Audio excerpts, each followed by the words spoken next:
أعوذ بالله من الشيطان الرجيم بسم الله الرحمن الرحيم الحمد لله رب العالمين وسلاما منا وصلاة على النبي المبعوث رحمة للعالمين سيدنا ونبينا محمد وعلى آله الطيبين وأصحابه الطاهرين الذين هم مقدمات الدين وحجج الهداية واليقين أما بعد فأعوذ بالله من الشيطان الرجيم بسم الله الرحمن الرحيم صبغة الله ومن أحسن من الله صبغة ونحن له عابدون وعن أنس رضي الله تعالى عنه قال قال النبي صلى الله عليه وسلم ثلاث من كن فيه وجد بهن حلاوة الإيمان أن يكون الله ورسوله أحب إليه مما سواهما وأن يحب المرء لا يحبه إلا الله وأن يكره أن يعود في الكفر بعد إذ انقذه الله منه كما يكره أن يقذف في النار رواه البخاري أو كما قال النبي عليه الصلاة والسلام আল্লাহ পাকে শুকরিয়া যে আল্লাহ তাআলা আমাদেরকে ঈশার নামাজের পর দৈনন্দিন তালিম মাশওয়ার শেষে জরুরি আরেকটা দিনী মুজাকারার মজলিসে বসার তৌফিক দান করেছেন আলহামদুলিল্লাহ। তো আমরা এতদিন একটা দিনী পরিবেশের মধ্যে ছিলাম, বেশ কয়েকটা মাস যাবৎ। জুলাই গণ অভ্যুত্থানের পর থেকে তো আর তেমন কোনো বড় ছুটি হয়নি, বেশ কয়েকটা মাস হয়ে গেল এতদিন একটা পরিবেশের মধ্যেই ছিলাম। তো আলহামদুলিল্লাহ আমরা দিনী পরিবেশেই ছিলাম বলা চলে, মসজিদের পরিবেশেই ছিলাম, মসজিদ কেন্দ্রিক আমলের পরিবেশ, দাওয়াত তাবলীগের মেহনতের পরিবেশের মধ্যেই ছিলাম, যার ফলে আমাদের দিনের উপর চলা অনেকটাই সহজ হয়ে গিয়েছিল। আমরা চাইলেই ইবাদত করা সহজ, চাইলেই গুনাহ লিপ্ত হওয়া কঠিন হয়েছিল পরিবেশের কারণে। তো আবার সামনে আগামী 2 দিন পরেই পরশু দিন আমরা ছুটিতে যাব, আমাদের কিছু দিনের জন্য অবকাশ একটা ছুটি দেওয়া হবে। এই পরিবেশ থেকে ভিন্ন এক পরিবেশে যাব। তো এই পরিবেশ থেকে অন্য পরিবেশে যাওয়া হতে পারে কারোর জন্য মুসিবত স্বরূপ, কারোর জন্য রহমত স্বরূপও হতে পারে। ওই পরিবেশটা কারোর জন্য হতে পারে অনুকূলে, কারোর জন্য হতে পারে প্রতিকূল পরিবেশ। তো আমরা ওই পরিবেশে যেও কিভাবে আমরা হিদায়াতের উপর থাকতে পারি, দিনের উপর থাকতে পারি, আমালের সঙ্গে থাকতে পারি এবং আল্লাহ পাকের সন্তুষ্টির লক্ষ্যেই যেতে পারি, ওইখানে দাওয়াতের নিয়তেই যেতে পারি এবং পুরা সময়টাই আমাদের জন্য কল্যাণকর হয়, এই লক্ষ্যেই আজকের মজমা।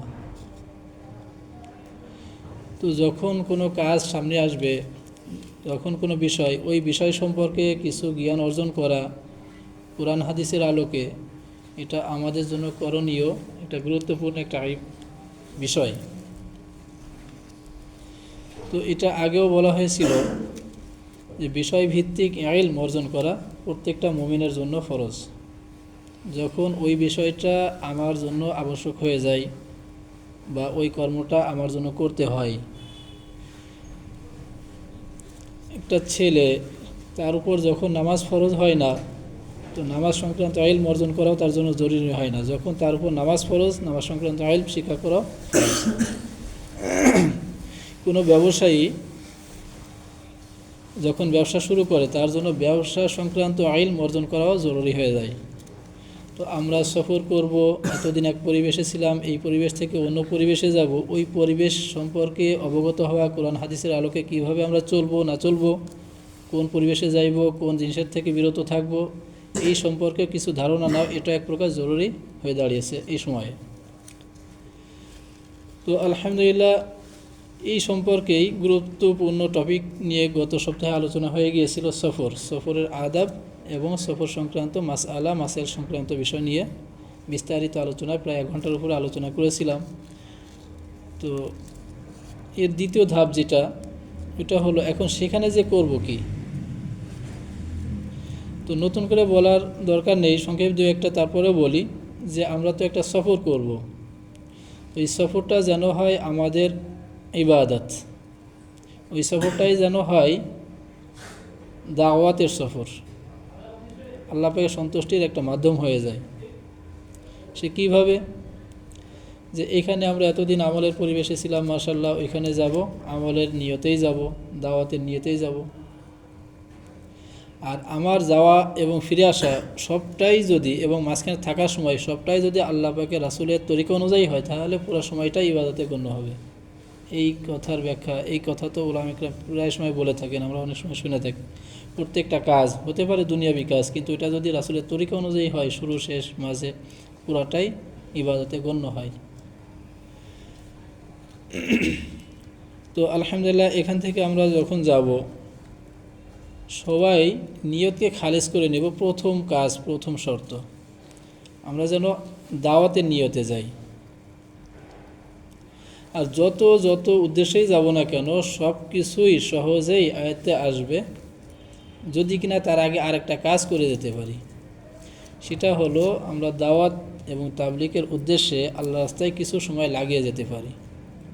আমার অভিজ্ঞতার কথা বলি, আমরা পড়তাম মাদ্রাসায়, ছাত্র জামানার থেকেই দাওয়াত তাবলীগের মেহনতের সাথে আল্লাহ তাআলা আমাদের যুক্ত করেছিলেন। ওই মেহনতের তাবলীগি মাদ্রাসাগুলোতেই পড়া, আমাদের উস্তাদরাও ছিলেন সবাই তাবলীগি উস্তাদ, সবাই সাল লাগানো, তাদের মেজাজটাই ছিল এরকম। তো সেই হিসাবে আমাদেরও মেহনতের ছুটির সময় কিছু না কিছু সময় লাগাইয়ে তারপরে বাড়িতে যেতে হতো, বাসায় যেতে হতো। তো কোনো কোনো সময় ছুটি থাকতো কম, খরচটা হয়তো বা কখনো হয়েছে, কখনো হয়নি। তো যদি কখনো এমন হয় যে খরচ না, অর্থাৎ আল্লাহর রাস্তায় না বেরিয়ে কিছু সময় না লাগিয়ে বাড়িতে গেছি, আর যদি এমন হয়েছে যে কিছু সময় লাগিয়ে তারপর গেছি, উভয় সফরের মধ্যে অনেক ব্যবধান হয়ে যেত। থাকতাম আমলি পরিবেশে, ইমানের পরিবেশে, আখলাকের পরিবেশে, সবসময় তরবিয়তের মধ্য দিয়েই থাকতাম। এরপরেও যখন একটু সময় লাগিয়ে তারপর যেতাম, মনে হতো যে কেমন যেন একটা নতুন জজবা, নতুন আগ্রহী স্পৃহা নিয়ে তারপর যাওয়া হতো। তো মাদ্রাসার পরিবেশ আলহামদুলিল্লাহ ভালো পরিবেশ, কিন্তু একটু নতুন করে আর একটু জজবা তৈরি হতো। তো আমরা যদি এটা পারি, আল্লাহ যদি আমাদেরকে তৌফিক দেন, যার যেমন তৌফিক হয়, সুযোগ হয়, আমরা কিছু সময় অন্তত 3 দিন, 2 দিন, 1 দিন, যে যেমন পারি আমরা সময় লাগিয়ে তারপর যেতে পারি, এটা আমাদের জন্য বড় উপকারী হবে ইনশাআল্লাহ। 2 নম্বর হলো, আমরা এখান থেকে যখন যাব বাড়িতে, বাসায়, তখন এই নিয়ত করেই যাব আমরা এখান থেকে যাচ্ছি দাওয়াতের নিয়তে।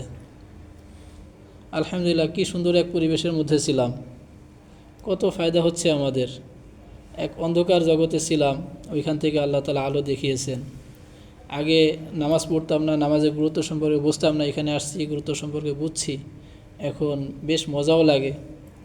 ফজরের পরে কোরআন শেখানো হয়, কোরআন শেখানোর পরিবেশে বসি, নিজের থেকে তেলাওয়াত করি, খুব মজাই লাগে। দিনের মেহনতগুলোর সাথে, আমলের সাথে জড়ি, খুব মজাই লাগে। এই মজাটা যেন আমার আপনজনরাও পেয়ে যান, এই দাওয়াতের নিয়তে যাওয়া। আমরা তো আলো পেয়ে গেছি, হিদায়ত পেয়ে গেছি, আমাদের থেকে তাদের বড় পাওনা, বড় হকদার তারাও যেন দিনী বিষয়ে আমাদের থেকে তারা উপকৃত হতে পারেন, এই নিয়তেই যাওয়া, দাওয়াতের নিয়তেই যাওয়া। নিয়তকে খালিজ করে নেওয়া, শুরুতেই দাওয়াতের নিয়তে যাওয়া। এরপরে যখন বের হব, সুন্নাত তরিকায় যেন আমার বের হওয়াটা হয়। সর্বপ্রথম 2 রাকাত নামাজ পড়ে এখান থেকে বের হব। হাদিসে কি আসছে, কোনো ব্যক্তি সফরে বের হবে, সে বের হওয়ার সময় যে 2 রাকাত নামাজ পড়ে বের হলো, এই নামাজটাই তার জন্য সবথেকে দামি বস্তু রেখে যাওয়া হলো। অর্থাৎ এই নামাজ অপেক্ষা উত্তম কোনো বস্তু সে রেখে গেল না। 2 রাকাত নামাজ পড়ে বের হওয়া, সুন্নাত তরিকায় বের হওয়া, দোয়া পড়ে বের হওয়া। হাদিসে আসছে যে ব্যক্তি এই দোয়া পড়বে, বিসমিল্লাহি তাওয়াক্কালতু আলাল্লাহি লা হাওলা ওয়ালা কুওয়াতা ইল্লা বিল্লাহ, ওই সময় ঘোষণা দেওয়া হয়, হুদিতা ওয়া উকিতা, তাই না, যে তোমাকে হিদায়াত দেওয়া হয়েছে, উকিতা, তোমাকে হেফাজত করা হয়েছে, ও উফিতা, এবং তোমার জন্য অকুফিতা, তোমার জন্য যথেষ্ট হয়েছে। তো শয়তান ভেগে যায় এই দোয়া পড়ার পরে, এবং শয়তান অন্য শয়তানের কাছে যে বলে যে তুমি কি ক্ষতিই বা করতে পারো, যে এই দোয়া পড়ে বের হয়েছে, সে আল্লাহ পাকের নিরাপত্তার চাদরে আবৃত হয়ে গেছে, তাই না। এই জন্য এই দোয়া অবশ্যই পাঠ করা। আল্লাহ চাইতে ইনশাআল্লাহ যাবতীয় ফিতনা ফাসাদ থেকে, বালা মুসিবত থেকে আল্লাহ তাআলা হেফাজত করবেন। তারপরে বলা হয়েছিল সফর সংক্রান্ত, ওইখানে আলোচনার মধ্যে চলে গেছে আমরা সাথী নিয়ে একাকী না বের হব। হাদিসে বলা হয়েছে আর রাকিব শয়তানুন আর রাকিবান শাইতানানে ওর রকুবু ও সালাসু রুকুবুন, একজন সফরকারী একটা শয়তান, দুইজন সফরকারী দুইটা শয়তান, তিনজন হলো একটা কাফেলা। তার মানে শয়তান মানে তাকে শয়তান হিসেবে গণ্য করা আখ্যা দেওয়ার উদ্দেশ্য না, মানে এটা না করা, নিরুৎসাহিত করা। সাথেই সফরে বের হয়, তারা অনেক ফায়দা হয়। যেমন গত 1 বছর বা 2 বছর আগে আপনাদের নিশ্চয়ই স্মরণ আছে, তাই না? এক ভাই আমাদের যাওয়ার সময় ট্রেনে অ্যাক্সিডেন্ট করছিলেন। হ্যাঁ, বাসে না ট্রেনে? আচ্ছা, সম্মুখে। আচ্ছা, এরকম না যে সে ঘুমিয়ে গেছিল, স্টেশনে আসার সময় নামতে পারেনি, কিছুক্ষণ পরে জেগে উঠছে, দ্রুতের সময় নামতে গিয়ে, হ্যাঁ, এই একটা ঘটনা। তারপর মুস্তাকিম ভাই, সে হতো বাসে। তো যদি সাথী একাধিক থাকতো তার সাথে, অবশ্যই একজন জেগে থাকতো, আর ওই মুহূর্তে যদি 2জন 3জন থাকতো, একটা পরামর্শ হয়ে যেত তাৎক্ষণিক যে এখন বের হবো কি একটু পরেই বের হব। কিন্তু একাকী ওই সময় ঘুম থেকে হঠাৎ করে জেগে ওই সিদ্ধান্ত হয়তো নিতে পারে নাই। সফরের সাথী থাকলে এই ফায়দাটা হয়। তো যাই হোক, আমরা সাথীর সাথে বের হওয়ার নিয়ত করবো। যখন দেখবো আমার এলাকায়, আমার একই জেলায়, একই থানায়, একই বাসে গেলে হয়, তার সাথে যোগাযোগ করে একসাথে বের হওয়া বেশি ফায়দাজনক। আল্লাহ রাসূল সাল্লাল্লাহু আলাইহি ওয়াসাল্লামের নির্দেশনা মানবো, সুন্নাত তরিকায় চলবো, ইনশাআল্লাহ আল্লাহ তাআলা যাবতীয় ক্ষয়ক্ষতি থেকে হিফাজত করবেন। এটা হলো বড় উদ্দেশ্য। ঠিক আছে, সুন্নাত তরিকায় বের হবো, সাথী নিয়েই বের হবো। আচ্ছা, এরপরে আমরা ওইখানে যখন যাব বাড়িতে, মাঝেরগুলো বাদ দিয়ে আরও অনেক প্রায় 14-15টা আদব বলা হয়েছিল সফরের, বাকি 12-13টাগুলো থাক, সময় লম্বা হয়ে যাবে। ওইগুলা ওইখানে রেকর্ড আছে, ওইখানে আপনারা শুনে নিতে পারবেন। তো এইখান থেকে যখন বের হব, অবশ্যই আমরা বাড়িতে যাব, কিছু না কিছু হাদিয়া নিয়ে যাব। মাঝখানে সব বাদ দিয়ে এইখান থেকে শুরু করি। কিছু না কিছু হাদিয়া নিয়ে যাব। হাদিয়া নিয়ে যাওয়ার আসলে একটা সুন্নাত, হাদিয়া নিয়ে যাব। যে যেমন তার জন্য তেমন হাদিয়া। বাবা মা, ছোট ভাই বোন থাকতে পারে, ভাগ্নি ভাতিজা ভাতিজি থাকতে পারে, তাদের জন্য ওরকম হাদিয়া। তো বাবা মার জন্য কী নিতে পারি? তারা যদি পড়তে পারেন, রিডিং পড়তে পারেন, বাংলা সুন্দর একটা কিতাব নিতে পারি। ঘরে তালিমের জন্য ফাজাইল আমাল কিতাবটা নিতে পারি, তাই না? বড়দের লিখিত কোনো আমলের উদ্বুদ্ধ হয় বা দিনের দিকে আগ্রহী হয়, এরকম কোনো কিতাব নিতে পারি। বোনের জন্য পর্দা বিষয়ক মাওলানা আরিফ জামিল শেখ হুজুরের বয়ান সংকলিত যে বইগুলা, এরকম কোনো একটা বই নিয়ে যেতে পারি। আহকামি জিন্দেগি অথবা আহকামুন নিসা কিতাবটা নিয়ে যেতে পারি। এটা একটা হাদিয়া। বাচ্চাদের জন্য খেলনা না হোক, মানে যেগুলো বৈধ খেলনা, ওগুলো নিতে পারি। কিছু খাবার দাবার এগুলো নিতে পারি। এবং কিছু না কিছু অবশ্যই বাবার পছন্দ খাবার কি আছে, মায়ের পছন্দ কি খাবার আছে, এটা আমরা জানি, ওইটা নিয়ে যাব। এর দ্বারা অনেক ফায়দা হবে। আমি আমার বাস্তব অভিজ্ঞতার আলোকে সব কথাই বলবো ইনশাআল্লাহ। তা এটা একটা, যে তারা লাখ টাকা খরচ করে নির্দ্বিধায়, কোনো ভাবনা চিন্তা ছাড়াই, এখানে কোনো হিসাব কিতাব করে না। প্রয়োজন লাগবে, চাইছে, দিতে হবে, দেয়। কিন্তু এইটা নিয়ে কাউকে বলেও না, হিসাবও দিতে যায় না, আফসোসও করে না এত টাকা দেওয়ার পরেও। কিন্তু আমাদের থেকে যখন যাব, 100-150 টাকা খরচ করে সামান্য কিছু নিয়ে যাব, ওইটা মনে হয় কোটি টাকা পাওয়ার থেকেও বেশি আনন্দিত হয়ে যাবে মন থেকে। তো বাবা মায়ের দোয়া, এটা হাত তুলে সবসময় করা লাগে না। বাবা মায়ের দোয়া, মন থেকে খুশি হয়ে যাওয়া, এটাই অনেক বড় দোয়া, অনেক বড় পাওনা। ঠিক আছে, তো এটা আমরা করব অবশ্যই ইনশাআল্লাহ। এই সুন্নাতটাই, আমলটা আমরা অবশ্যই করব। এবং এই জিনিসটা খেয়াল করব, এটা শুরুতে বলে নেওয়ার দরকার ছিল, যে আল্লাহ তাআলা আমাদেরকে একটা অবস্থান দিয়েছেন। আমরা ভার্সিটির ছাত্র এবং কুয়েট ইউনিভার্সিটির মতো একটা প্রতিষ্ঠানে আল্লাহ তাআলা আমাদেরকে কবুল করেছেন। ঠিক আছে, এই জন্য আমাদের সব কিছুর মধ্যেই যেন ওই জিনিসটা প্রকাশ পায়, কথাবার্তা, আমল, আখলাক, কাজকর্ম সব কিছুতেই যেন প্রকাশ পায়। এমনভাবে যাইব, এমনভাবে ওইখানে যে থাকবো, চলবো। অনেক ভাই এমন আছেন যে আমাদেরকে অনুসরণ করেন, আমরাই জানি না, কিন্তু আমাদেরকে ফলো করবেনও। অনেক ফ্যামিলি এমন আছে, আমাদের কথা উল্লেখ করে তাদের সন্তানদেরকে শাসন করে বা উপদেশ দিয়ে থাকে, অমুকের মতো হইতে পারো না, অমুকের মতো দেখছো না কত সুন্দর। এটা যেন ঠিক থাকে। ঠিক আছে, আমাদের সৌন্দর্য যেন ওইখানে ছড়াই পড়ে, অটোমেটিক একটা আমলি দাওয়াত হয়ে যাবে ইনশাআল্লাহ, আমরা যদি এই মনোভাব নিয়ে যেতে পারি ইনশাআল্লাহ। এবং কিছু আমল আপনাদের রুটিন দিয়ে দেওয়া হবে। এই রুটিন নিয়ে যদি আমরা রুটিন মোতাবেক নিয়মিতভাবে, নিয়ম মতো নিয়ম মেনে নিয়মিতভাবে যদি আমরা আমল করতে পারি ইনশাআল্লাহ অনেক বড় দাওয়াতের অনেক বড় মোবারক একটা মেহনত হতে পারে। এই সময়টা অনেক বড় বরকতময় হবে ইনশাআল্লাহ।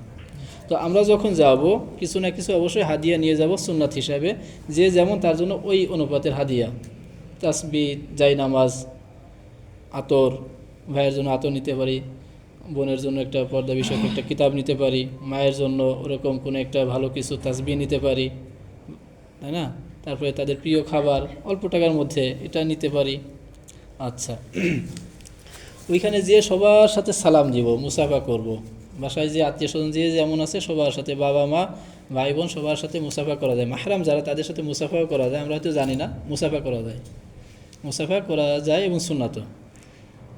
মায়ের সাথে মুসাফা, বোনের সাথে মুসাফা করব, ভাই বোন, বাবা মা, চাচা, আত্মীয় স্বজন, প্রতিবেশী যারা আছে সবার সাথে মুসাফা করব, সালাম দিব। সালাম তো দিবই, মুসাফা করব। হাদিসে আসছে কয়েকটা আমল বেশি বেশি করতে বলছেন আল্লাহ পাকের নবী সাল্লাল্লাহু আলাইহি ওয়াসাল্লাম। আফসুস সালাম ওয়া আতইমুত তুআম ওয়াসিলুল আরহাম সাল্লু বিল লাইল ওয়ান নাসু নিয়াম, যে তোমরা বেশি বেশি সালাম প্রদান করো। আফসুস সালাম ওয়া আতইমুত তুআম, মানুষকে খানা খাওয়াও। কি সুন্দর, প্রত্যেকটা কত দামি দামি কথা। ওয়াসিলুল আরহাম, আত্মীয়তার বন্ধন অটুট রাখো। সল্লু বিল লাইল ওয়ান নাসু নিয়াম, ওই অবস্থায় নামাজ পড়ো রাত্রে যখন সমস্ত মানুষ ঘুমিয়ে গেছে, অর্থাৎ গভীর রাত্রে নামাজ পড়ো। তখন কি হবে, এই কয়েকটা গুণ যদি আমরা অর্জন করতে পারি, আমাদের মধ্যে থাকে, তখন তাদখুলুল জান্নাতা বিসালাম, তোমরা অবশ্যই নির্বিঘ্নে কোনো বাধাহীনভাবেই জান্নাতে প্রবেশ করতে পারবে। সুবহানাল্লাহ। এই জন্য বাসায় যাই বেশি থেকে বেশি সালাম দিব। সালাম আমরা দিই, স্যারদেরকে দিই সালাম, দিই আমাদের ইমাম সাহেব হুজুরকে দিই সালাম, দিই বড় ভাইদেরকে দিই, অপরিচিত জনদেরকে দিই, কিন্তু আমাদের আপনজন যারা আমাদের থেকে দোয়া পাওয়ার বেশি হকদার তাদেরকে দিই না। সালাম হলো সবথেকে বড় দামি দোয়া। আসসালামু আলাইকুম, আল্লাহ আপনার উপর শান্তি বর্ষণ করুন, এই অর্থটাও আমরা সবাই জানি। ওয়া রাহমাতুল্লাহি, এবং আল্লাহ পাক রহমত নাজিল করুন, ও বারাকাতু, বরকত দান করেন। যদি পারি তিনটাই দিই মানে পরিপূর্ণভাবে, না পারলে যতটুকু আসসালামু আলাইকুম এতটুকু অন্তত বলি। আল্লাহ আপনার উপর শান্তি নাজিল করেন, আমার আম্মাকে আমি বলতেছি, আর তার উল্টা যদি আমার আম্মাও বলেন আল্লাহ তোমাকেও শান্তি দেন, এর কোনো বাধা থাকবে? তো কয়েকটা দোয়া আছে যে দোয়াগুলো আসমানে পৌঁছাইতে কোনো বাধা থাকে না। তার মধ্যে একটা হলো পিতামাতার দোয়া সন্তানের জন্য, অনুরূপ পিতামাতার বদ দোয়া সন্তানের জন্য, এটাও বাধা থাকে না। তো বাবা মাকে বেশি থেকে বেশি সালাম দেবো, ভাই বোনদেরকে সালাম দেবো, লজ্জার কিছু নাই, তাই না? সালামের প্রসার করব আমাদের ঘরে আপনজনদেরকে, তারাই তো বেশি হক পাওয়ার মানে হকদার আমাদের থেকে দিন পাওয়ার। তারা যা দিচ্ছে এইটাই আমি যদি রিটার্ন দিই, এটা তো অবশ্যই দিতে হবে, তাদের দেখভাল আজীবন করতে হবে। এর থেকে বেশি উপকার করা হবে যদি দিনের লাইনে তাদের আমরা খেদমত করতে পারি, উপকার করতে পারি। তো এক নম্বর হলো ওইখানে যাব, হাদিয়া নিয়ে যাব, ওইখানে যেয়ে কী করব, সালাম দিয়ে শুরু করব, এরপর সবার খোঁজখবর নেব। তারপরে হলো ওইখানে যে আমি যেন নিজ থেকেই প্রত্যেকটা আমল করি, আমাকে যেন বলে না করানো লাগে, এই মানসিকতা নিয়েই যাব। নামাজের সময় হয়ে গেছে, আমি নিজ থেকেই যাব। আজানের সাথে সাথেই আমি নিজে তো যাবই, অন্যদেরকে দাওয়াত করে নিয়ে যাব। আবার চলেন নামাজের সময় হয়ে গেছে, হয়তো উনি পড়েন না, মাঝে মাঝে অলসতা করেন, ভাই পড়েন অলসতা করেন, আমার প্রতিবেশী আছে তাদেরকে ডেকে নিয়ে যাব। আচ্ছা, সালাম যাব। এরপরে যখন মসজিদে যাব, মসজিদে যে আমাদের যে মহল্লার ইমাম সাহেব হুজুর আছেন, ওনার সাথে অবশ্যই দেখা করব, দোয়া নিব, তার কুশল বিনিময় করব, তার হালাত সম্পর্কে জানবো, পারলে হুজুরের জন্য একটু হাদিয়া নিয়ে যাব, তাই না? গ্রামের ইমাম, ছোট ইমাম, তারপরে ছোট উস্তাদ, সেই আলিফ বাতা শিখছি, কী বা শিখাইছেন আমাদের। অনেক সময় এমন হয় না যে প্রাইমারি শিক্ষক ছোট শিক্ষক, এরপরে তো ভার্সিটির শিক্ষক মানে বড় কেউ, মানে আমরা ভার্সিটির এখানের ইমাম মানে বড় ইমাম, অনেক তার থেকে বড় কিছু শিখতেছি, বড় ইমাম। আর কিন্তু ওইখানে সেই ছোটোবেলার কী শিখাইছে, আলিফ বাতা শিখাইছে, এই ইমাম তো ছোট ইমাম, এরকম না। তিনি বরঞ্চ আমার প্রথম ইমাম, প্রথম উস্তাদ, সবথেকে বড় উস্তাদ, এবং দিনই লাইনে প্রথম উস্তাদ, সবথেকে বড় উস্তাদ, সবথেকে বড় হকদার পাওয়ার। এজন্য হুজুরের সাথে দেখা সাক্ষাৎ করব, তার থেকে দোয়া নিব, এবং পারলে এই আমলটাও করব। আমরা যেটা করতাম, আমাদের মহল্লার ইমাম সাহেব হুজুর, উনি আমার আব্বার থেকে প্রায় খবর নিতেন ছুটি কবে হবে, আব্দুর রহমানের ছুটি কবে হবে, সে কবে আসবে, উনি ওই হিসাবে প্রোগ্রাম সেট করতেন। মানে আমি বাসায় আসা মানে ওনার তখন থেকে ছুটি হয়ে যাওয়া অটোমেটিক। মানে আমার তো আসি অল্প সময়ের জন্য, এরপরে কত তাকাদা থাকে, এরপরেও আমিও বলতাম ঠিক আছে হুজুর, আপনি যে কোনো ইচ্ছা, আপনি যেখানে ইচ্ছা যেতে পারেন, আপনি আপনার তাকাদা পুরা করেন, আমি যে কয়দিন আছি আপনার খেদমতে আছি, ইনশাআল্লাহ আজান ইকামতের দায়িত্ব আমার, আজান নামাজের। আলহামদুলিল্লাহ আমরা সবাই নামাজ পড়াইতে পারি, এই যোগ্যতায় ট্রেনিং এখান থেকে আপনারা নিয়ে নিছেন, দিয়ে দেওয়া হয়েছে। এখন যে সুযোগ আসবে, যদি সুযোগ আসে অবশ্যই কাজে লাগানো, ওনাদের ইকরাম করার। দেখবেন সারাটা বছর ইমাম সাহেব সবাই, দুনিয়ার সবাই, সব শ্রেণীর তারা ছুটি পায়, সব কিছু ছুটি হয়, নামাজের কোনো ছুটি হয়? নামাজের ছুটি হয় না, অতএব ইমামেরও ছুটি নাই, এটা বুঝে নাই। মানে ইমাম সাহেব মানে সে স্বল্প বেতনের একজন কর্মচারী বলা যায়, সে আমাদের অধীনস্থ কেউ, তাকে চালাইতে হবে, ধমকের উপর রাখতে হবে, এরকম একটা মন মানসিকতা। এই মন মানসিকতা যেন আমাদের থেকে চেঞ্জ হয়ে যায়। ওই শুরুতেই বলছিলাম যে আমাদের থেকে প্রত্যেকটা কর্মকাণ্ড এমন হয় যেন এটা যেন শিক্ষণীয় হয়, আমাদের সফরটাই যেন শিক্ষণীয় হয়ে যায়। আমরা যাব, আমাদের থেকে মানুষ শিখবে যে মাশাআল্লাহ ছেলেটা আসছে, সে কি সুন্দর নামাজের সময় আসে, সবাইকে ডেকে নিয়ে আসে, নামাজের কথা বলে, ইমাম সাহেবের অবর্তমানে সে আজানও দেয়, নামাজও পড়ায়, মাশাআল্লাহ তিলাওয়াতও করে, কি সুন্দর তিলাওয়াত। এটা কতটা প্রভাব রাখবে না এই আমলগুলোতে? প্রত্যেকটা আমল আমরা নিজেরাই করবো ইনশাআল্লাহ। এবং ওইখানে যেয়ে আমাদের মহল্লায় যদি দাওয়াত তাবলীগের মেহনত থাকে, মাশাআল্লাহ তালিমের আমল চালু আছে, তালিম করব। তারপরে গাছতের আমল যদি চালু থাকে, গাছতে আমল করব, না হলে গাছ শুরু করে দেব। যদি আমি পারি বন্ধের মধ্যে সবাইকে নিয়ে একটা দিন, যুবক শ্রেণী যারা আছে আমাদের বন্ধুবান্ধব বা ছোটো ভাই ব্রাদার, তাদেরকে নিয়ে আমরা 3 দিন সময় দেবো আল্লাহ রাস্তায়। আমাদের আত্মীয় স্বজনদের যারা ভাই আছে, বাবা আছে, চাচা যারা ফ্রি আছেন, তাদেরকে নিয়ে আমরা একটু অবশ্যই সময় দেব আর কি। আচ্ছা,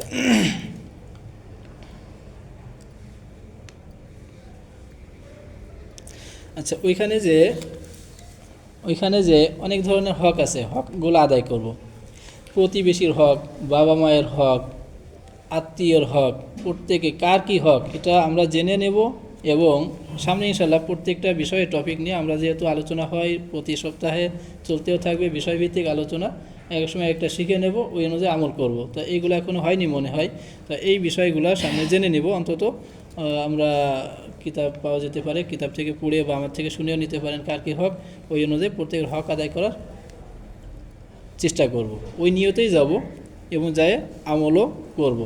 এবং প্রতিবেশীর হক, হাদিসে কি গুরুত্ব দেওয়া হয়েছে, কত বেশি গুরুত্ব দেওয়া হয়েছে প্রতিবেশীর ব্যাপারে। আল্লাহ পাক রাসূল সাল্লাল্লাহু আলাইহি ওয়াসাল্লাম বলেন যে জিবরাইল আলাইহিস সালাম এসে এত বেশি আমাকে প্রতিবেশীর হক সম্পর্কে তাকিদ দিতেন, মনে হতো যে কামা জনান্তু, মানে জনান্তু আন্নাহু ওয়ারিসুনি, মানে এরকম হতো যে তাদেরকে আমার ওয়ারিস, মানে তাদেরকে ওয়ারিস বানাই দেওয়া হবে, উত্তরাধিকারী বানাই দেওয়া হবে, এত বেশি তাকিদ দিতেন। আরেকটা হাদিসে আসছে মান কানা ইউমিনু বিল্লাহি ওয়াল ইয়াউমিল আখিরি ফালা ইউজি জারহু, যে ব্যক্তি আল্লাহর উপর ঈমান রাখে, আখিরাতের দিবসের উপর ঈমান রাখে, সে যেন তার প্রতিবেশীকে কষ্ট না দেয়।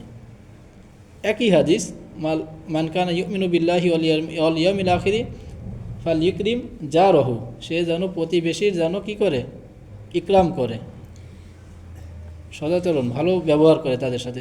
তো ইমানের সাথে যুক্ত করা হয়েছে প্রতিবেশীদের সাথে ভালো আচরণ করা, তাদের সাথে ভালো আচরণ করব, খোঁজখবর নেব। এবং কি করব, আত্মীয় স্বজন যারা আছে তাদের সাথেও খোঁজখবর নেব। সারা বছর সময় হয় না, সুযোগ হয় না, এখানে থাকি একাডেমিক ব্যস্ততার মধ্যে, সারাদিনে যে একটু ফোন করে খোঁজখবর নেব এই সুযোগটাও হয় না। এখন আল্লাহ তাআলা সুযোগ করে দিয়েছেন, আমরা ওই সুযোগটা কী করব, আমরা কাজে লাগাবো। মামা চাচা যারা আছেন তাদের সাথে, খালা ফুফু তাদের সাথে আমরা দেখা করব, তাদের থেকে দোয়া নেব এবং দাওয়াতের নিয়তে, ওইখান থেকে যেখানে যাই, বাসা থেকে যেখানে যাই, দাওয়াতের নিয়তেই যাবো ইনশাআল্লাহ। তো এরকম থাকতেও পারে অনেক ফ্যামিলিতে, এবং এটা একটা মহামারী হয়ে গেছে, একটা রোগ, প্রত্যেকটা ফ্যামিলিতে থাকবেই, পাওয়া খুব মুশকিল, শতকরা 1-2 জন না, হাজারে 1-2টা ফ্যামিলি পাওয়া মুশকিল, যে ফ্যামিলির মধ্যে আত্মীয়তার হক, আত্মীয়তার সাথে সুসম্পর্ক ঠিক রাখছে, এরকম পাওয়াই মুশকিল। অথচ হাদিসে বলা হয়েছে লা ইয়াদখুলুল জান্নাতা কাতিয়া, আত্মীয়তা ছিন্নকারী সে জান্নাতে প্রবেশ করবে না। কত বড় একটা ভয়ঙ্কর একটা হাদিস। অথচ এই মহামারী, এই রোগটা প্রত্যেকটা ফ্যামিলিতে আছেই, থাকবেই। এবং কি বিষয় নিয়ে, সামান্য ছোটোখাটো বিষয় নিয়ে আমার মায়ের রাগ খালার সঙ্গে কেন তার মেয়ের কে যখন ছেলেপক্ষ দেখতে আসলো ওই সময় দাওয়াত কেন দেয়নি, বা আমার বাবার রাগ তার শালীর মেয়ের বিবাহ ওই সময় বিবাহ না বিবাহতে দাওয়াত দিচ্ছে প্রথম স্টেপে যখন ভূমিকা স্বরূপ তারা আসছে দেখতে ওই সময় কেন দাওয়াত দেওয়া হয়নি, বিয়েতেও যায় নাই, এরপরে লম্বা একটা সময় গেছে ছেলে মেয়ে হয়েছে আকিকাতেও যায় না, তাদের ছেলে মেয়ে বিয়ে শাদী দিবে তখনও যায় না, ওই যে চলতেই থাকে কি একটা কারণ দিয়ে শুরু, এরকম হয় না। বাবা চাচার মধ্যে সামান্য বিষয় নিয়ে সমস্যা, জায়গা জমি নিয়ে সমস্যা, একটা গাছের ফল নিয়ে আবার মানে বাজে জিনিস নিয়ে একটা সমস্যা, এর জন্য আমরা জান্নাত হারাম করছি, জান্নাত কি বলে জান্নাতকে হারাম করে ফেলছি, জাহান্নামটাকে ওয়াজিব করে নিচ্ছি এই সামান্য ভুলের মধ্যে থাকার কারণে। এই ভুলগুলো আমরা যে শুধরে দেব, ঠিক আছে, এই ভুলগুলো আমরা যে শুধরে দেব, আত্মীয়তার হক এটা অবশ্যই রক্ষা করব, তাদের অটুট বন্ধন মজবুত সম্পর্ক যেন কায়েম হয় এই ফিকির নিয়েই আমরা যাব, হেকমতের সাথে এই কাজগুলো করে আসব, ঠিক আছে ইনশাআল্লাহ। প্রতিবেশীর হক, আত্মীয়তার হক এবং পিতা মাতার খেদমত আল্লাহ তাআলা অনেক অনেক বেশি গুরুত্ব দিচ্ছেন তাদেরকে। আল্লাহ তাআলা স্পষ্ট বলছেন ওয়াকাদা রব্বুকা আল্লা তা'বুদু ইল্লা ইয়াহু ওয়া বিল ওয়ালিদাইনি ইহসানা, আল্লাহ তাআলা ফরজ করে দিয়েছেন একমাত্র যেন তারই ইবাদত করা হয়, আল্লাহর ইবাদতের জন্য করা হয়। এরপরেই কোনটা নিয়ে আসছেন ওয়াবিল ওয়ালিদাইনি ইহসানা, এর সাথে এইটা যোগ করছেন এবং পিতামাতার সাথে যেন সৎ ব্যবহার ভালো ব্যবহার করা হয়, ভালো আচরণ করা হয়। এতটুকুই শেষ না, এটা তো ফরজ তাদের সাথে ভালো আচরণ করা। ইম্মা ইয়াবলুগান্না ইনদাকাল কিবার আহাদুহুমা আও কিলাহুমা, তাদের উভয়েই অথবা কোনো একজন যদি তোমাদের সামনে তোমাদের জীবদ্দশায় যদি বার্ধক্যে উপনীত হয়, ফালা তাকুল্লাহুমা উফ, তাদেরকে উফ শব্দটা বলো না, অথবা তাদের কোনো কর্মকাণ্ডে আচরণে তোমরা উফ উফ এই যে মানে কি বলে বিরক্তি ভাব এইটাও প্রকাশ করেও না। মানে বার্ধক্য অবস্থায় তাদের থেকে এমন কিছু আচরণ হতে পারে যা আমাদের জন্য কষ্টদায়ক, কিন্তু কষ্টদায়ক হলেও যেন কষ্ট প্রকাশ না করি এবং এই ভাবটাই যেন মনের মধ্যে না আনি। ফালা তাকুল্লাহুমা উফ ওয়ালা তানহারহুমা, তাদেরকে কষ্ট দিও, ঝাড়ি দিও না, ধমক দিও না। ওয়াকুল্লাহুমা কওলান কারিমা, তাদের সাথে ভালো ব্যবহার করো, ভালো কথা বলো নম্র ভাষায়। ও আরেকটা আছে ওয়াকফিদুল্লাহুমা জানাহা যুল্লি মিনার রহমাতি, এবং তাদের সামনে ডানা রহমতের ডানা বিছিয়ে দেয়, একদম নরম হয়ে যাওয়া, বিনয় হয়ে যাওয়া, একদম নিজেকে মোমের মতো গলায় দেওয়া, নিজেকে একদম বিলীন করে দেওয়া বাবা মার সামনে। আমি তার সামনে কে, বাবা মা তার সামনে আমি কে, আমি যত বড় কেউ হই না কেন। একটু লম্বা হয়ে যাচ্ছে বলি আর কি। তো এরকম একটা ঘটনা শুনছিলাম, কোনো একজন ব্যক্তি মাশাআল্লাহ মেধা ভালো, আস্তে আস্তে করে বাবা মা কৃষক, কৃষক বাবার মেধাবী ছেলে, সে পড়াশোনা করতে করতে একটা পর্যায়ে সুনামধন্য দেশের বড় এক প্রতিষ্ঠানে পড়াশোনা করতে করতে একটা পর্যায়ে সে চান্স পেয়ে স্কলারশিপ পেয়ে বিদেশে পিএইচডি করে আসছে, বড় কেউ মানে বিদেশ থেকে পড়াশোনা করে ওইখান থেকে ডিগ্রি নিয়ে আসছে, ভালো কথা, বাড়িতে আসছে। এখন বাবা তো সে কৃষক, গেও মানুষ, গ্রামের বারান্দায় শুয়ে আছে পাটি বিছিয়ে। আচ্ছা, এখন উনি টাই প্যান্ট পরে শু পরে ঘর থেকে বের হচ্ছেন, তা দ্রুততার সাথে বের হচ্ছেন, কোথাও যাবেন, কোনো প্রোগ্রাম আছে, তো মাথার সাথে জুতা লাথি লাগছে। তা ওই অবস্থায় ফিরেও তাকাইলো না, মা বললো কিরে তোর বাবার মাথায় একটা আঘাত লাগলো, পায়ে লাথি লাগলো, তোর কি একটু মানে অন্তত মাপ চাওয়া না হোক, একটু কি অনুতপ্ত হওয়ার কি দরকার ছিল না? তো কি বলেন মা, কোন জগতে আছেন, মাথার সাথে পা লাগছে, কি এমন সমস্যা? মাথার সাথে পা লাগছে এমন কি সমস্যা? মানে উনি শিক্ষা নিয়ে আসছেন, বিদেশ থেকে বড় ডিগ্রি নিয়ে আসছেন, কি একখান শিক্ষা নিয়ে আসছেন, এই শিক্ষাটাই নিয়ে আসছেন। হ্যাঁ, তো এই আর কি। তো কোন বিষয় যেন বলতে চাচ্ছিলাম?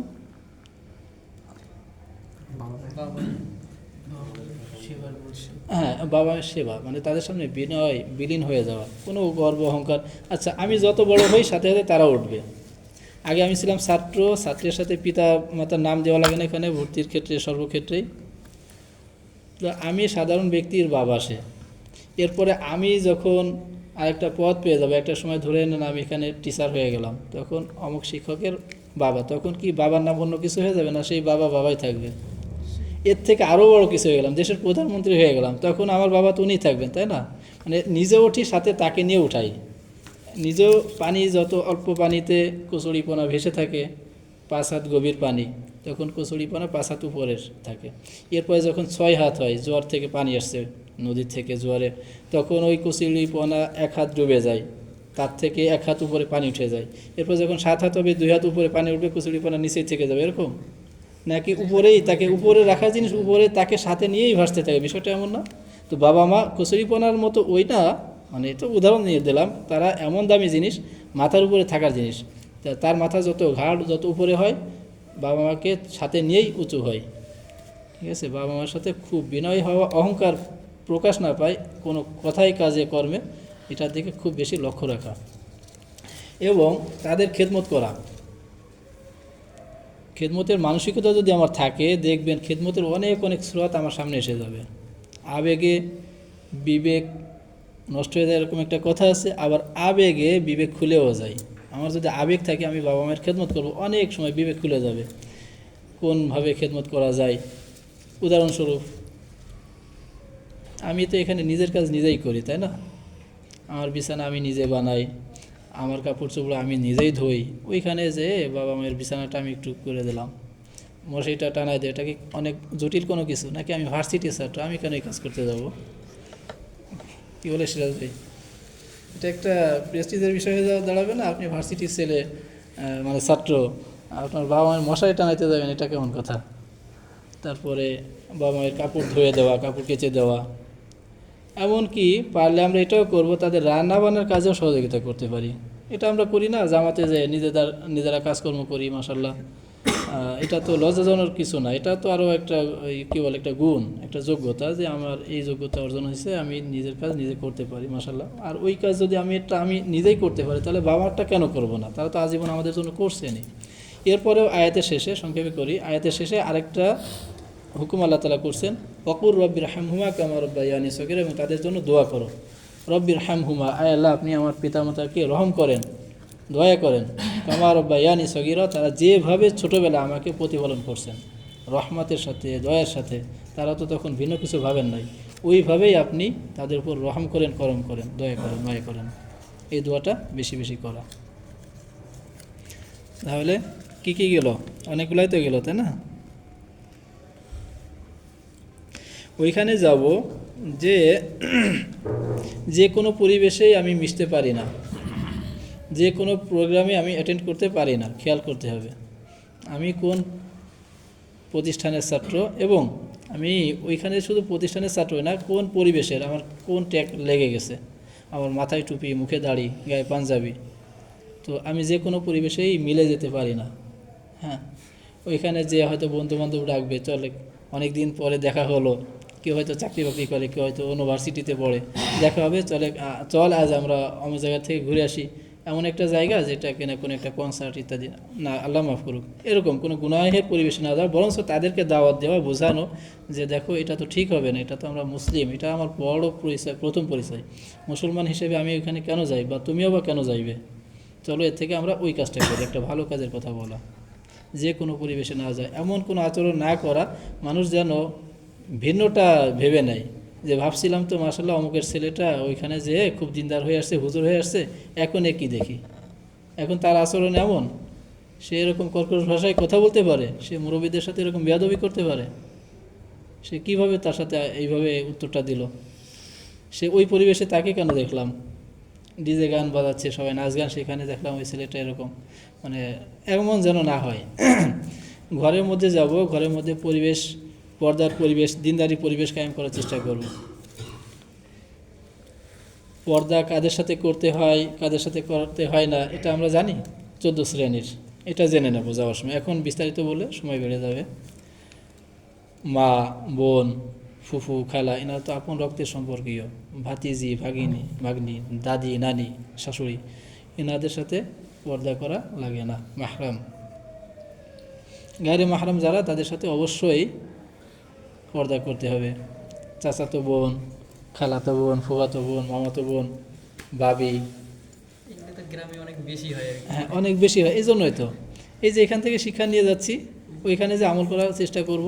এখন যদি যদিও হচ্ছে ওরাই পর্দা করে না, ওরাই সামনে এসে তখন হ্যাঁ, ওইটাও বোঝাবো, তারা তো জানে না, তাই না? তাদেরকে দোষারোপ করবো না, ধমক দেই আপনি জানেন না আমি হুজুর, আমি এটা পছন্দ করি না, আপনি কেন আসছেন, এটা একটা পর্দার খেলাফ, হারাম, এইভাবে না, তারা তো জানে না, তাদেরকে জানাইতে হবে এমনভাবে হেকমতের সাথে। মাথা নিচু করলাম, সে বুঝে নেবে অটোমেটিক। মাথা নিচু করে, আমার চাচি আমাকে ছোটোবেলায় কোলে পিঠে করে মানুষ করছেন, এরকম হতে পারে, এখন তার সামনে আমি বড় হয়ে গেছি, পর্দা করা তো ফরজ, কিন্তু সে তো আর ওইটা বুঝবে না। মাথা নিচে করে, হ্যাঁ চাচি ভালো আছেন, কেমন আছেন, কি দেখি, তারপরে আমাকে কী অবস্থা এসেই বললেন, মাথা নিচে করে হয়ে গেল। সেও কষ্ট পেল না, বুঝতে পারলো না, হ্যাঁ বুঝতে পারবে কিছু একটা, মাসাল্লাহ হয়তো সে লজ্জা পায় সামনে আসতে, মাথা নিচু করে রাখে, এই একটা সে শিক্ষা নিয়ে নিল। সিরাজ ভাই কিছু বলতেছিলেন? বাড়িতে যদি সালাম দেওয়া ব্যাপার, জি। যে গায়ের চাষিদের ক্ষেত্রে বিশেষ করে যৌথ পরিবার এটা হয়, কি করা যেতে পারে? সালাম দেওয়া যেতে পারে যদি ফিতনার আশঙ্কা না থাকে। যারা কিনা বার্ধক্যে পৌঁছে গেছেন, উপনীত হয়েছেন, তাদেরকে সালাম দেওয়া যায় গায়ে মাহরাম হলেও। চাষিমার ক্ষেত্রে না, ওনাদেরকে সালাম না দেওয়া, সালাম দিতে নিষেধ করা হয়েছে। আর যাদের ক্ষেত্রে ফিতনার আশঙ্কা নাই, দেওয়া যেতে পারে সেরকম পরিবেশ হলে। এক জায়গায় মা আছেন, বাবা আছেন, চাচা আছেন, সবাইকে সালাম দিয়ে একসাথে উদ্দেশ্য করে। আপনার সাথে ফিতনার বিষয়টা কেমন করে? মোটামুটি বয়সে বড়, না, ভালো যদি থাকে। না, তারপরেও ফিতনা বলতে কি, একাকী যদি না হয়, একটা পরিবেশে যেখানে আরও লোকজন আছে, তখন দেওয়া যায়, কথা বলা যায়, এই আর কি। আর ফিতনা বলতে, একাকী হ্যাঁ, আছে, মনে করেন হ্যাঁ, এমন হলো, আমার চাষিমা সে আমাকে ছোটবেলা থেকে জি, জি, আমার মানে পালক নেন। জি, জি, জি, এখন মনে করো একলা থাকবে, আমি কি তার সাথে কি সালাম দিতে পারবো না তাকে? হ্যাঁ, পারা যায়। পারা যায় বলতে যে ফিতনার আশঙ্কা চাষির সাথে তার ওই সম্ভাবনা নাই যে কিনা এরকম মায়ের মতো এরকম, বোনের মতো বোনদের সাথে হবে। হ্যাঁ, বোনদের মামাতো বোন, চাচাতো বোনের একটা সম্ভাবনা, শয়তান তো বসে নাই। যখন হাদিসে আসছে, যখন একাকী ছেলে এবং মেয়ে, বেগানা পুরুষ এবং মহিলা একাকী হয়, তখন তৃতীয় পক্ষ শয়তান হয়ে যায়। শয়তান মনের মধ্যে বিভিন্ন কিছু খারাপ জিনিস উদ্রেক এসে যায়। আচ্ছা, ওই আশঙ্কা, ওইটার কথা বলা হয়েছে আর কি। তারপরে কি বলা হচ্ছিল যে আমরা কোনটায় আসছিলাম, পর্দা, হ্যাঁ পর্দা রক্ষা করবো, পর্দার বিধান শিখাবো। তারপরে আর কি কি করতে পারি ওখানে, যে ওইখানে গিয়ে আমরা এরকম একটা কাজ করব অবশ্যই, যে দিন জিন্দার ফিকির পুরা মহল্লার মধ্যে, এবং বদদিনী দূরকরণের জন্য একটা সামাজিক বৈঠক ইমাম সাহেবকে সাথে নিয়ে, এলাকার গণ্যমান্য ব্যক্তি যারা আছেন তাদেরকে সাথে নিয়ে, আশা করি অবশ্যই গুরুত্ব দিবে। ভার্সিটির একটা ছেলে একটা আহ্বান করছে, সবাইকে 5 জনকে ডাকছে, একটা উঠান বৈঠকের মতো এরকম কিছু একটা, চায়ের দাওয়াত দিলেন আপনাদের বাড়িতেই, বাসায় সবাইকে ডেকে, আমরা এই মহল্লার মধ্যে এই ফিতনাগুলো আছে, এটা কিভাবে দূর করতে পারি, এই বিষয়ে অভাব আছে ছেলেদের মধ্যে, কেন তারা এই যে নেশা এটা ব্যাপক হয়ে যাচ্ছে, এটা বিভিন্ন সেবন করে, এটা সেটা কীভাবে দূর করা যায়, তো এইভাবে একটা আহ্বান করা যেতে পারে, একটা বৈঠক। ছাত্ররা বড় কিছু একটা করে দেখা যাচ্ছে না, পুরা বিশ্ব দেখছে না, তো এইটা প্রভাবটা আছে, অনেক বেশি আছে, আমরা চাইলেই সম্ভব। তো এরকম কিছু একটা অবশ্যই করা, পুরা ছুটির মধ্যে এরকম একটা মজলিস করা, একটা পরামর্শ সভার আয়োজন করা, ঠিক আছে ইনশাল্লাহ। এরপরে আর কারো কোনো কিছু জানার আছে?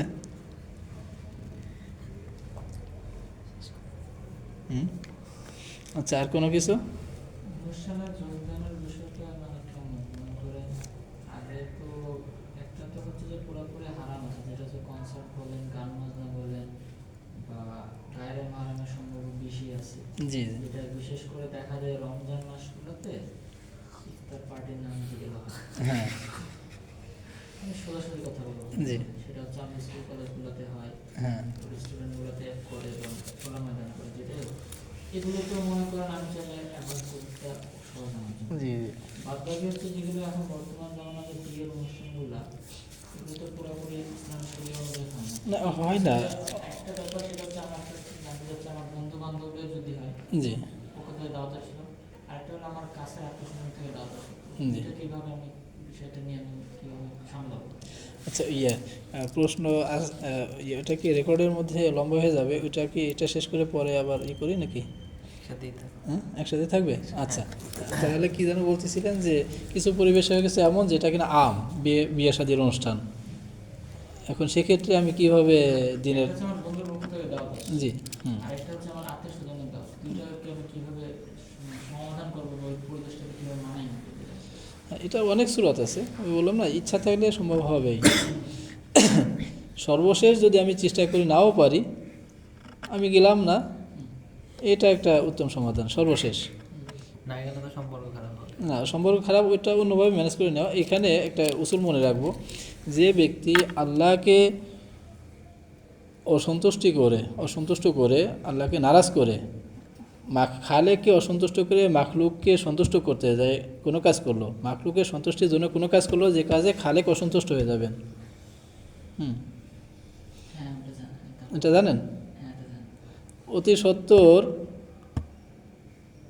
কি হবে, ওই যারা তার উপর সন্তুষ্ট হয়ে গেছিল, যাদেরকে সন্তুষ্ট করতে যেয়ে এই কাজ করছিল, তারাই তার উপর তার পিছনে লেগে যাবে, তার প্রতি অসন্তুষ্ট হয়ে যাবে, আর আল্লাহ তো নারাজ হয়েছেনই।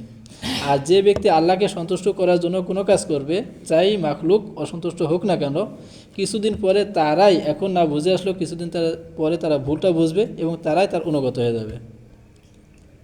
একটা উসুল, সেই হিসেবে এই উসুলটা সর্বশেষ উপায় না থাকলে এটা করবেন, এটা করতে হবে।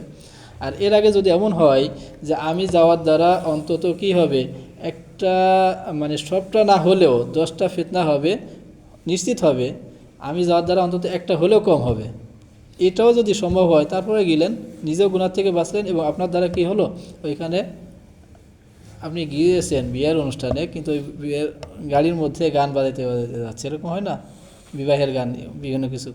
তো ওই সময় আপনি যে গাড়িতে আছেন, ওই গাড়িতে আপনাকে দেখে গান বাজাইলো না, বা আপনি নিজে বন্ধ করলেন, এটাও তো একটা খেদমত, এটাও তো একটা হেকমত, একটা দিনের কাজ।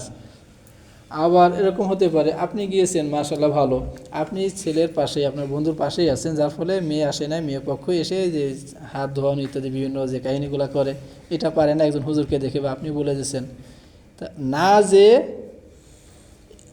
যাওয়ার ফলে এগুলো হতো, আপনি যাওয়ার ফলে এগুলো হয় না, তা এটাও কি বড় একটা কাজ না? একসাথে তো সবটা কন্ট্রোল করা সম্ভব নয়, একবারেই সম্ভব নয়, একসাথে সম্ভব না, এক ধাপে মানে হবে না, ধাপে ধাপে করতে হবে। তো এটাও বড় কাজ হতে পারে, দিনের কাজ। আত্মীয় স্বজনের ক্ষেত্রে একই রকম। আমার মনে করেন মামা বা চাচিদের হ্যাঁ। ক্ষেত্রে তো আমি ছোট, ওই ক্ষেত্রে না, ছোট হলেও এখন আপনি ছোট না, শরীয়তের দৃষ্টিতে আপনি বড়। মনে করেন হ্যাঁ মনে করেন হ্যাঁ, তখন ওই নিজের সাধ্য অনুযায়ী, মানলাম মান রাআ মিনকুম মুনকারান ফালিগাইয়িরহু বিয়াদিহি ফাইল্লাম ইয়াস্তাতি' ফাবি লিসানিহি ফাইল্লাম ইয়াস্তাতি' ফাবি কলবিহি ওয়া যালিকা দুআফুল ঈমান। তখন ধাপে ধাপে সর্বশেষ দুআফে ঈমান, দুর্বল ঈমানের পরিচয় দিবেন, এই আর কি। যে ব্যক্তি অন্যায় দেখলো, তার সাধ্য অনুযায়ী চেষ্টা করবে প্রতিহত করার, হাত দিয়ে, শক্তি দিয়ে, যদি এটা না পারে অন্তত জবান দিয়ে তো বলতে পারবেন, চাচা এটা করা ঠিক না, চাচা এটা আল্লাহ পাক হারাম করছেন, এটা আল্লাহ রাসূল সাল্লাল্লাহু আলাইহি ওয়াসাল্লাম নিষেধ করছেন, এটা না করলে ভালো হয়, এর মধ্যে তো বরকত নাই। হাদিসে আসছে ইন্না আযামান নিকাহি বরকাতান আইসারুহু মাউনা, যে ওই বিবাহের মধ্যে বেশি বরকত আল্লাহ ঢেলে দেন, যে বিবাহের মধ্যে খরচ কম হয়, লৌকিকতা ইত্যাদি অনুষ্ঠান ইত্যাদি কম হয়। তো এটা সহজ হয় যে বিবাহ, তা আপনি কেন এত আপনার ছেলে পক্ষ নিয়ে মেয়ের বাড়িতে তার মেয়েটা দিচ্ছে, এটাই বড় কিছু, এতদিন লালন পালন করে দিছে, এখন আপনি আরও 500 লোক নিয়ে যাত্রী খাওয়াই নিয়ে আসবেন, এর দ্বারা কী উপকার হবে? অন্য লোক খেয়ে গেল, তাই না? সে তো আপনারই আত্মীয়, ওই মেয়ের বাবা আপনারই বিয়াই, তার উপর বড় একটা চাপ যাবে, কেন দরকার আছে এটা? সে যদি যৌতুক নিতে চায়, আপনি কেন এটা করবেন? বরঞ্চ এটা তো নিতে পারেন না, এটা সে যদি মেয়ের বাবা স্বেচ্ছায় দিয়ে থাকে, রাসূল সাল্লাল্লাহু আলাইহি ওয়াসাল্লাম তার মেয়ে হযরত ফাতেমা রাদিয়াল্লাহু তাআলা আনহার ক্ষেত্রে দিয়েছিলেন বেশ কিছু জিনিস, ওই হিসেবে যদি নিজ থেকে দিয়ে থাকে ভিন্ন কথা, কিন্তু আপনি কেন দাবি করে নেবেন? এই যে বিষয়গুলা। তারপরে অলিমার একটা জিনিস, এটা করতে পারেন, এটা সুন্নাত ছেলের বাড়িতে, এই বিষয়গুলো বোঝাইবেন আপনি জবান দিয়ে। যদি শুনলো ভালো কথা মাশাআল্লাহ, আর যদি নাই শোনে, তখন কি করবেন? মন থেকে ঘৃণা করা, ওইখান থেকে সরে আসলেন, এটা হবে দুর্বল ঈমানের পরিচয়। এই আর একটা উসুল এই হাদিস থেকে। জি। চেষ্টা করা তো ওখান থেকে বেরিয়ে আসা, নাহলে থাকা লাগলে তো পুরুষদের সাথে আমার থাকতে হবে, মানে জাতীয় ওই দিক থেকে একটু দূর থাকে। মানে অনেক সময় থাকে না, ছবি টবি তুলানো হয়, একটু ডাকে, দেখা যাচ্ছে তোমাদের বিয়েগুলো এমন হয় যে মানে গেট টুগেদারের মতো, যেমন কুইটে হয় গেট টুগেদার, এই জন্য মানে এরকম করা যায় কিনা মতামত? হ্যাঁ, ওই যতদূর সম্ভব নিজের সাধ্য অনুযায়ী যতদূর সম্ভব নিজেও বাঁচা, অন্যদেরকেও বাঁচানোর চেষ্টা করা। তারপরেও যদি সম্ভব না হয়, আমি না বাঁচাইতে পারি, অন্তত আমাকে আমার বাঁচাইতে হবে। ঠিক আছে, এই আরেকটা উসুল। সর্বশেষ যখন আমি পারবো না, তখন আমাকে তো আমার বাঁচাইতে হবে, নিজে পরেজ করা আর কি। আচ্ছা আচ্ছা, আগে একটু রুটিনটা পড়ে শোনা দিই। হ্যাঁ, আপনাদেরকে রুটিন সবসময় করে দেওয়া হয়, বিশেষ করে রমজানে বন্ধেও করে দেওয়া হয়, কেউ কেউ এসে করে নিয়েও যায়। আপনারা হয়তো জানেন না, গোপনে গোপনে, এটা গোপনেই হওয়া ভালো। গোপনে গোপনে কেউ যদি এলমি আমলি তারা কি করতে চায়, তালিম মানে আখলাকের লাইনে, তরবিয়াতের লাইনে ভালো, তাই এরকম অনেকেই করে থাকে, নাম বলবো না, কিন্তু করে থাকেন। গেছেন, রুটিন নিয়ে গেছেন, আগের থেকে অভ্যাস এরকম, বা যেও ফোন করেন, হুজুর এই হালাত, এখন এসে এটা বাধার সম্মুখীন হচ্ছি, এই ক্ষেত্রে মানে এই জাতীয় প্রশ্নগুলো তখন সবসময় যোগাযোগ রাখে। তো ওই রুটিনটা এবার আগের থেকে নিয়ত করছিলাম যে এরকম করব, তা কখনো এইভাবে করা হয় না। রমজানে দিয়ে থাকি, অন্যান্য সময় দেওয়া হয়, কিন্তু এখন এই ছুটিকালীন সময়ে শিক্ষার্থীদের করণীয় আমলকে আমার একটা রুটিন তৈরি করা হয়েছে। এই রুটিনটা এখানে কয়েকটা কপি আছে, বাকিগুলো আপনারা সবাই ফটোকপি করে ইনশাল্লাহ সবাইয়ের কাছে পৌঁছে দিন ইনশাল্লাহ। যেমন প্রতিদিন করণীয় আমল, তার মধ্যে তাকবীরুল্লাহ সহ 5 ওয়াক্ত নামাজ, ফজর, জোহর, আসর, মাগরিব, ইশা, এখানে 5 ওয়াক্ত নামাজ টিক দিয়ে দিবেন। তারপরে দোয়া ও জিকির, সকালের ওজিফা ও জিকির, সন্ধ্যার ওজিফা ও জিকির, সকাল সন্ধ্যার যে আমলগুলো আছে শিখাইছি না, এগুলা আমল করা। তারপরে হলো কি 3 তাসবিহের আমল, ফরজ নামাজ বাদ দোয়া ও জিকির, মাগরিবের বা ইফতারের পূর্বে কিছু সময় দোয়া, একটা গুরুত্বপূর্ণ আমল। এখানে যেমন করছেন, অনেকের অভ্যাস আছে থাকতে পারে, ওই অভ্যাসটা ওইখানে যেও রোজা রাখা, নফল রোজা, এবং ইফতারে কিছুক্ষণ পূর্বে, মাগরিবের কিছুক্ষণ পূর্বে যে মসজিদে যে দোয়ায় লেগে যাওয়া। আচ্ছা, নামাজের 5 মিনিট আগে মসজিদে উপস্থিত হওয়া, এই আর একটা গুরুত্বপূর্ণ একটা অভ্যাস। এটা যদি আমরা আনতে পারি, ইনশাল্লাহ জীবনে আমাদের নামাজ কাজা তো হওয়া দূরের কথা, তাকবীরুল্লাহ ছুটবে না। যদি নামাজের আগেই, জামাতের 5 মিনিট আগেই মসজিদে এসে যেতে পারি, এটাও রাখা হয়েছে রুটিনের মধ্যে। তাসবিহে ফাতেমি 5 ওয়াক্ত নামাজের পরে ও ঘুমের পূর্বে 6 বার প্রতিদিন, 5 ওয়াক্ত নামাজের পরে 5 বার, ঘুমের আগে একবার, 6 বার। কোরআন ও ইলম, এখানে আসছে কোরআন তিলাওয়াত, মানে কয় পারা কয় পৃষ্ঠা। দৈনন্দিন আমরা মাশাআল্লাহ প্রায় আমরা সবাই কোরআন শরীফ শেখানো হয়েছে, সবাই কোরআন তিলাওয়াত সহি তিলাওয়াত পারি।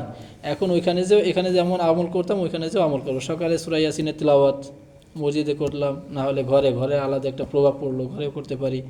তারপরে সকালে, সন্ধ্যায় সূরা ওয়াকিয়া, রাত্রে সূরা মুলক, এইগুলা আমরা তিলাওয়াত করব। আচ্ছা, ইমাম সাহেবের বা কোনো আলেমের সোহবাত ও নসিহত গ্রহণ, ওই যে যেটা বলা হলো, ইমাম সাহেবের সাথে দেখা সাক্ষাৎ করবো, ওনার থেকে কিছু সবক নেব, নসিহত, ওদের আমাকে কিছু উপদেশ দেন, দেখবেন উনি অনেক বড় খুশি হয়ে যাবেন যে মাশাআল্লাহ এই ছেলেটা এত বড়, এত বোঝে, তারপরে আমার থেকে নসিহত শুনতে আসছে, তাই না? ইমাম সাহেব তো উনি উপরেরই, এই হিসেবেই শুনতে যে বলবো, তার থেকে সবক নিব, নসিহত গ্রহণ করবো আর কি। আচ্ছা, তারপরে সাথে অবশ্যই কোনো ধর্মীয় বই নিয়ে যাবো, হক্কানি কোনো বুজুর্গ আলেমের লিখিত কিতাব নিয়ে যাব, এবং এখানে যে রুটিন করে নিয়মতান্ত্রিকভাবে প্রতিদিন কিছু না কিছু পড়বো এবং তালিম করব।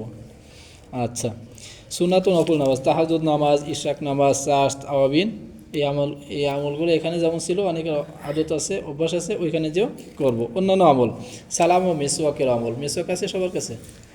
আচ্ছা, মাশাআল্লাহ, এখানে আছে, ওইখানে থাকবে না এমন না, ওইখানে যেও যেন থাকে, এবং সাথে নিয়ে যাব, ওই যে বললাম না হাদিয়া নিয়ে যাওয়া, হাদিয়ার মধ্যে এটা একটা গুরুত্বপূর্ণ একটা আইটেম, মেসওয়াকও নিয়ে যাব, বেশি করে নিয়ে যাবো, দাম কম, 10 টাকারগুলো নিয়ে যেতে পারেন, 100 টাকায় 10টা হয়ে যাবে, 20 টাকারগুলো নিলে 5টা হয়ে যাবে, ফ্যামিলির সবাইকে দিলেন। আচ্ছা, তারপরে কি নজরে হিফাজত করব, জবানের হিফাজত, গীবত শেখাতে, এগুলো করবো না। যদি দেখি বাবা মা এরা করতেছেন, ওদেরকে বোঝানোর চেষ্টা করবো হিকমতের সাথে, নিজেরাও করব না, অন্যদেরকেও করতে দেব না, বুঝাইবো। তারপরে নজরে হিফাজত, তাই না, পর্দার যে বিষয়টা ওর মধ্যে চলে আসছে, মেহমানদারি করাবো। তারপরে দান সৎকার, সারাদিনের মুহাসাবা, রুটিন, প্রতিদিনের রুটিন প্রতিদিনই পুরা করে নেব। আচ্ছা, ফাজাইলে আমালের তালিম, এটা ঘরেও একবার করব, মসজিদেও একবার করব, ঘরেও একবার, মসজিদেও একবার, বাসায় এসে তালিম অবশ্যই করব। এর আলাদা একটা প্রভাব আছে, প্রত্যেকটা টপিক নিয়েই লম্বা আলোচনা, একটা বিষয়ভিত্তিক আলোচনা হতে পারে, কিন্তু আজকে শুধু মূল নামটাই বলে দেওয়া হচ্ছে কী কী আমল করব। ওইভাবে বাসায় মাশওয়ারা, ঘরেও মাশওয়ারা, বাসায় মাশওয়ারা করতে পারি, কীভাবে আমরা দিনের উপর আগাইতে পারি। আমার ছোটো ভাই, সে তো বিভিন্ন পরিবেশের সাথে, বিভিন্ন ছেলেদের সাথে ঘোরাঘুরি শুরু করছে, বাবা আমাকে সতর্ক করতে পারি, এটা মাশওয়ারার মধ্যে সব চলে আসবে। কীভাবে আমরা এইটা পারে, আমার বোনটা তো মাসাল্লাহ পর্দা করে না, সামনে বড় হয়ে যাবে, তো এখনই যদি অভ্যাস না করি তখন তো সমস্যা হয়ে যাবে। এই বিষয়গুলো পরামর্শের মধ্যে চলে আসবে। দৈনন্দিন মাসরুয়া করা, বাসায় একবার, মসজিদে একবার। আচ্ছা, আজান ইকামত সম্ভব হলে ওই যেটা বলা হয়েছিল নামাজ পড়ানো, আজান দেওয়া, এটা যদি সম্ভব হয় আমি করব, আমি মুয়াজ্জিন। এখানে তৌফিক আছে, তৌফিক গেলে এই মাসের ছুটি পাই তৌফিক হয়ে গেলে এই মাসের ছুটি পাই, আমাকে বলছে, আরও কয়েকজন আছে, তারা গেলে ওই যেটা বলছিলাম আজানও দেয়, নামাজও পড়াই। আচ্ছা, তারপরে কি প্রতিবেশী আত্মীয়দের খোঁজখবর নেওয়া, এগুলো চলে গেছে। আর বদিনীয় ফিতনা সম্পর্কে জনসচেতনমূলক কোনো প্রোগ্রাম করা, প্রবন্ধে একবার হলেও, এটা হয়ে গেছে। আর দাওয়াত তাবলীগের মেহনতে অন্তত 3 দিন, 5 দিন, 7 দিন, যে যেমন পারে অন্তত একদিন হলেও সময় লাগিয়ে তারপর যাওয়া। ঠিক আছে ইনশাল্লাহ। আচ্ছা, রুটিনটা পড়ে শোনানো হলো। আর এটা পুরা করবেন, সবাই নিয়ে যাবেন, নিয়ে সবাই পুরা করে এসে দেখাবেন ইনশাল্লাহ। ঠিক আছে, সবাই তো আছেন ইনশাল্লাহ? ইনশাল্লাহ। আচ্ছা, এখন কি জানো প্রশ্ন? জি, আমাদের সময় হলে থাকতে হবে। হ্যাঁ, হলে থাকতে হবে কেন? পরীক্ষা চলে বন্ধের মধ্যে। আচ্ছা, যারা থাকবেন তারা থাকলেন, থেকেও এটা পুরা করবেন, এটা তো দৈনন্দিন আমল। আর যারা যাবেন তারা তো অবশ্যই নিয়ে যাবেন, সবাই তো আর থাকবে না, সবাই অনেকেই যাবে, তারা নিয়ে যাবেন আর কি। আচ্ছা, এখন আর কোনো প্রশ্ন? যেটা প্রশ্ন ছিল যে আমরা যারা আসিয়া সেকেন্ড ইয়ারে কিন্তু আছি, তারা তো আসার কেবল বেশি দিন না হয় নাই, তো দেখা যায় লং টাইম বাসায় থাকার কারণে দেখা যায় যে অনেক বদিন পরিবেশের মধ্যেই আমার বেড়ে ওঠা হয়, যে আমার পরিচিত হয়ে যায় যে আমি বদিনেই ছিলাম, বাট এখানে এসে বুঝতে পারছি ভাইদের সাথে থাকছি। জি, সো দেখা যায় যেখানে এসে দিনই হয়ে গেছে, কিন্তু ওখানে আমার বদিনের যে ইয়াটা আছে, মানে তাসিরটা আছে, প্রভাবটা আছে, ওটাই থেকে যায়। তুমি যখন বাসায় যায় তাদেরকে বুঝাইতে যাই, তারা বলে তুমি তো 2 দিন আগে এটা করছিলা, এখন আমার কাছে বসে থাকো। তখন আমি কি অ্যাপ্রোচ নিতে পারি? না, এখানে দিনের উপর চলতে গেলে অনেক মুসিবত আসবে, অনেক পরীক্ষা আসবে, এই কথা বলবে, কিন্তু এটা গায়ে না লাগানো। তাহলে যদি এটা আমি মন ক্ষুণ্ণ হই, এটা যদি আমি নেই, আমি যদি মুতাসির হই, তাহলে তো সামনে চলতে পারবো না। তারা বলুক।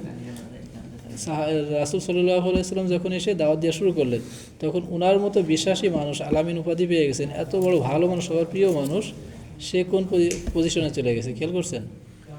রাসূল সাল্লাল্লাহু আলাইহি ওয়াসাল্লাম তার গোত্রে সবাইকে ডাকছে, ডাকার পরে বলল, আমি যদি এই কথা বলি, অমুক পাহাড়ের নিচে পিছনে শত্রুপক্ষ লুকিয়ে আছে, হামলা করতে আসতেছে, তোমরা কি বিশ্বাস করবে? সবাই বলল, অবশ্যই বিশ্বাস করবো। আছে কিনা, আসবে কিনা অনিশ্চিত, আন্দাজেও বলতে পারে, তারপরে বলো অবশ্যই বিশ্বাস করবো। আচ্ছা, যদি এইভাবে বিশ্বাস করে থাকেন, তাহলে এই কথা বিশ্বাস করেন যে আল্লাহ ছাড়া কোনো ইলাহ নাই, আমি তার রাসূল, এই মানে এখন আর মানতে পারলো না, তাই না? এরপর কত কথা, মোহাম্মদ, এই সেই কত ধরনের কত কি, তো এরকম বলবে। তা বললেও এটা গায়ে না লাগানো। এখন তো সবাই হিদায়ত নিয়েই তো চলতে, মানে শুরু থেকেই আসেনি, বিভিন্ন পরিবেশে, খারাপ পরিবেশে থেকে আসছে, হঠাৎ আল্লাহ বুঝ দিছেন। এখন বুঝ দেওয়ার পরে আমি কেন ওইটার দিকে প্রভাবান্বিত হব? আমি আমার বিষয়ের উপর অটল থাকব, সে যে যাই বলে বলুক, একটা সময় তারা তাদের ভুল ভ্রান্তি ভেঙে যাবে, তারা ভুল ভেঙে গেলে তারা আবার এখানে ফিরে আসবে। এবং এটার জন্য সবরের পরীক্ষা দেওয়া, সবর, ধৈর্যের পরীক্ষা দিতে হবে। এবং এখন এই কথা বলতেছে যে কিছুদিন আগে ছিল এই, 5 বছর পরে কি আর কিছুদিন আগের কথা বলবে? তোমার 5টা বছর গত হয়ে গেছে, এরকম না? তখন আর এই কথা বলতে পারবে না। আর এখন যদি আমি আল্লাহ না করুক পরিবর্তন হয়ে যায়, তখন বড় ক্ষতি হয়ে যাবে।